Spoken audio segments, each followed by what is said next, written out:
Hi everybody, hope you're all doing okay. VE Day is coming up on the 8th of May, and I know we are being encouraged to decorate the front of our houses, hold social distancing garden parties, and if any of you guys are thinking of getting involved, we've done a tutorial for you for how to make the triangle stitched bunting. Or if you fancy something to do with the little people, we've got a couple of examples to show you of a fabulous no-sew staple-on bunting, or we've got the tie-on bunting, which is a super easy design that looks really, really good when it's finished.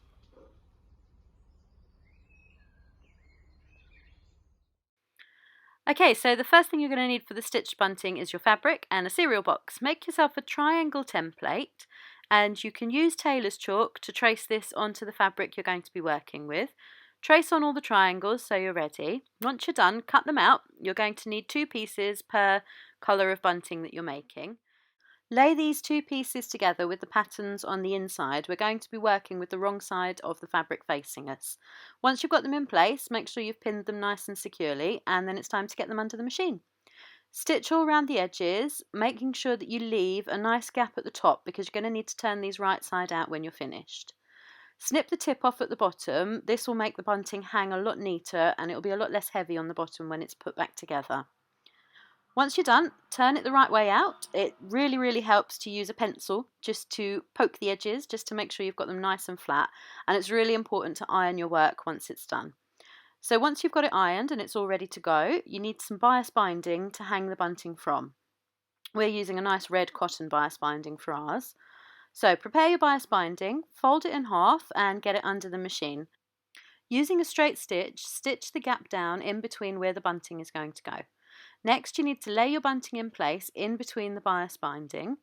Hold it down and stitch along. This will stitch up the gap that you use to turn the bunting right way out, so there's no need to prepare the bunting by stitching that gap before you go.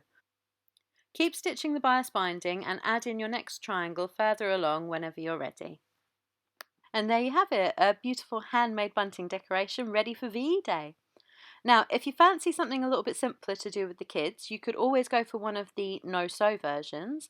This one is really, really simple. It's just strips of netting tied on to a piece of ribbon. It's all you need to do with it. It makes a beautiful no-sew bunting. If you want to do another version, all you really need is something to tie your bunting onto. So you can begin with a piece of tape or a piece of ribbon or rickrack and lay your bunting in place, and it's really, really simple. All you need to do is staple your triangles on. This makes a fabulous project to get the kids involved because it's just so quick and easy to finish.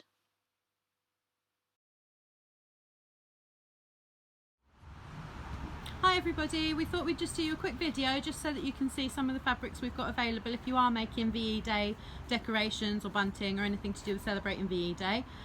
Just so you were aware, we are still doing our doorstep delivery, so we can do a contact-free delivery for you if you're within the local area, and that's completely free of charge. If you're a little further away, we're quite happy to do a Royal Mail delivery, but just so you know, we are actually opposite Tesco's on the High Street. So if you're shopping in the local Tesco's, you're more than welcome to pop in and collect from the shop. We can't let you in, but we can put the stuff outside for you and you can collect it from our doorstep. Okay, so Louise is going to show us through some of the fantastic fabrics that she used to make the bunting in the tutorial. So what sort of things have you got to show us, Louise? Right, got loads of polycottons here, red, white and blue, lots of different designs, stars, stripes. Got the London one that I used. I love it. That is really cool.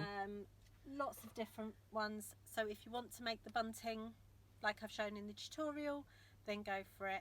Polycotton's the easiest fabric to work with, isn't it, for bunting? Much, yeah, by far. If you don't want to do, if you want to do a no-sew version, you can literally tear a strip and tie it on.